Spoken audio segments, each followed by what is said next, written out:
21 जून को दोबारा होगी नीट की परीक्षा। बता दें आपको, पेपर लीक के मामले में परीक्षा रद्द की गई थी और अब नमस्कार दोस्तों, स्वागत है आपके फिर से एक नए वीडियो में। दोस्तों आज का वीडियो थोड़ा शॉकिंग है। NEET UGC 2026 paper leak expose करने वाले हैं हम। एजुकेशन सिस्टम का ये ब्लैक मार्केट कैसा चलता है, फुल एनालिसिस करने वाले आज के इस वीडियो में। दोस्तों एक तरफ स्टूडेंट्स रात भर जाग के पढ़ाई कर रहे थे, पेरेंट्स अपनी लाइफ की सेविंग्स कोचिंग पे उड़ा रहे थे, और दूसरी तरफ कुछ लोग टेलीग्राम और इनक्रिप्टेड एप्स पे नीट का पेपर बेच रहे थे। ये काफी शॉकिंग न्यूज है। Like it's some IPL betting group. अरे भैया मजाक चल रहा है क्या? ये देश किस डायरेक्शन में जा रहा है ये कुछ समझ नहीं रहा हूँ भाई। सीरियसली, इंडिया का एजुकेशन सिस्टम एग्जाम कंडक्ट कर रहा है या अंडरग्राउंड बिजनेस? 22 लाख स्टूडेंट्स का फ्यूचर एक पीडीएफ फाइल बर्बाद कर दिया, उनका करियर, उनकी थिंकिंग, उनका सोच। नीट यूजीसी 2026 कैंसिल हो गया दोस्तों, कोई सादी बात नहीं है। और जो स्टोरी बाहर आ रही है वो किसी क्राइम थ्रिलर से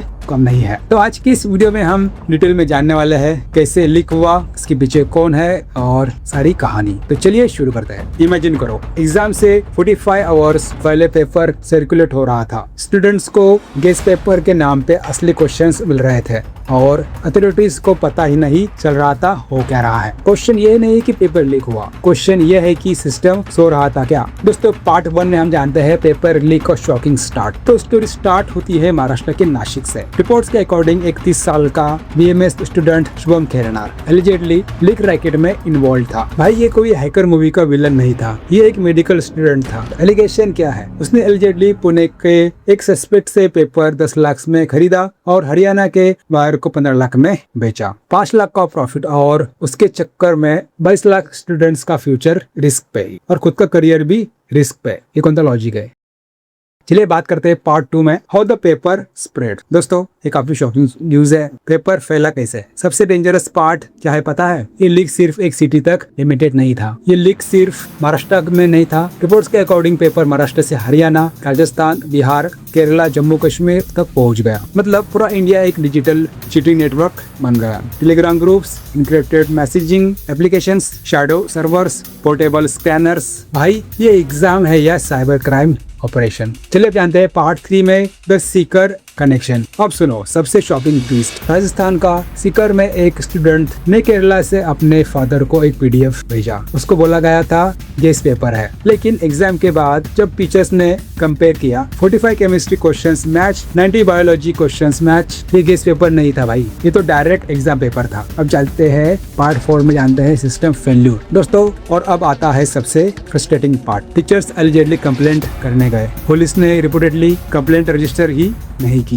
ये तो प्रॉब्लम है सिस्टम की। इंडिया में जब तक स्कैंडल नेशनल न्यूज नहीं बन जाता तब तक अथॉरिटीज का सिस्टम बूट ही नहीं होता। एक टीचर अगर अलर्ट दे रहा है तो उसको सीरियसली लेना चाहिए था या नहीं, लेकिन नहीं। रिजल्ट 22 लाख स्टूडेंट्स का एग्जाम कैंसिल। तो चलिए जानते हैं पार्ट 5 में, स्टूडेंट्स की रियल पेन। दोस्तों सबसे ज्यादा दुख किस बात का है पता है? जो ऑनेस्टली पढ़ रहे थे उनको पनिशमेंट मिल गई। किसी ने 2 साल ड्रॉप किया, किसी ने सोशल लाइफ सेक्रीफाइस की, किसी के पेरेंट्स ने लोन लिया कोचिंग के लिए, और एंड में क्या मिला? Exam cancel. भाई इमेजिन करो मेंटल प्रेशर किस लेवल का होगा स्टूडेंट्स का, फैमिलीज का, हमसे इमेजिन कर सकते हैं। इंडिया में एलिजिडली कॉम्पिटिटिव एग्जाम्स स्टूडेंट्स को मेंटली एग्जॉस्ट कर देती है। उसके ऊपर पेपर लीक, ट्रस्ट ही खत्म हो गया सिस्टम पे। ये सिस्टम सिर्फ मजाक बन के रह गया है। पार्ट 6 में बात करते हैं द बिगर क्वेश्चन। दोस्तों लेकिन एक लॉजिकल क्वेश्चन है, पेपर लीक होता कैसा है बार बार? इसके पहले भी हुआ था। नीट, एसएससी, पुलिस भर्ती, रेलवे, हर साल कोई न कोई एग्जाम लीक होता है। प्रॉब्लम स्टूडेंट्स की नहीं है, प्रॉब्लम सिस्टम डिजाइन की है, और मेरे ख्याल से सिस्टम ही चाहता है ऐसे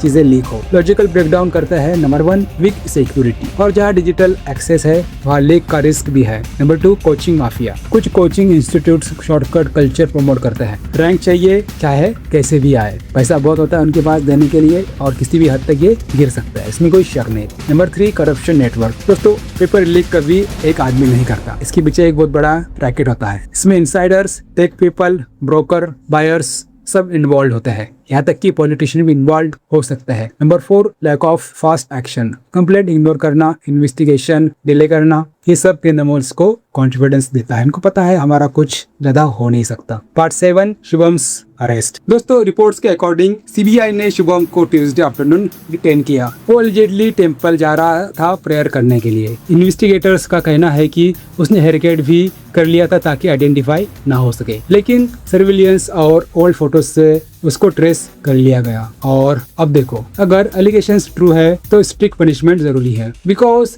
ये सिर्फ चीटिंग नहीं है, लैक्स ऑफ ड्रीम्स के अगेंस्ट क्राइम है। चलिए जानते हैं, इंडिया में एजुकेशन को बिजनेस बना दिया गया है। पेरेंट्स प्रेशर में, स्टूडेंट्स डिप्रेशन में और माफिया कमीशन। एक मिडिल क्लास स्टूडेंट भी दिन रात मेहनत करता है बिकॉज उसको लगता है कि एग्जाम फेयर होगा, लेकिन अगर पैसा और कनेक्शन से पेपर मिलने लगे तो हॉनेस्ट स्टूडेंट क्या करे? पढ़े या टेलीग्राम ज्वाइन करे। इसका मतलब जिसके पास पैसा है वो पेपर खरीद लेगा और नीट के एग्जाम पास होगा, और जिसके पास पैसा नहीं है वो चाहे कितना टैलेंटेड हो, बर्बाद। तो दोस्तों कहीं ना कहीं सिस्टम का फेल्योर यहाँ पर क्लियरली दिखाई दे रहा है। चलिए जानते हैं पार्ट 9 में व्हाट शुड हैपन नाउ। दोस्तों अब सिर्फ अरेस्ट से काम नहीं चलेगा, इसके पहले भी अरेस्ट हुए काफी लोग, बट अगेन एंड अगेन ये लीक होते जा रहा है। सिस्टम में ये चेंज होना चाहिए, जैसे कि end to end encrypted offline paper delivery, question papers को इंटरनेट बेस्ड सिस्टम से अलग रखो, क्योंकि हैकर हर चीज को लीक कर देते हैं। रियल टाइम ट्रैकिंग, दोस्तों हर एक्सेस पॉइंट मॉनिटर होना चाहिए। Strict action on leak buyers too. अब देखिए, सिर्फ सेलर्स नहीं,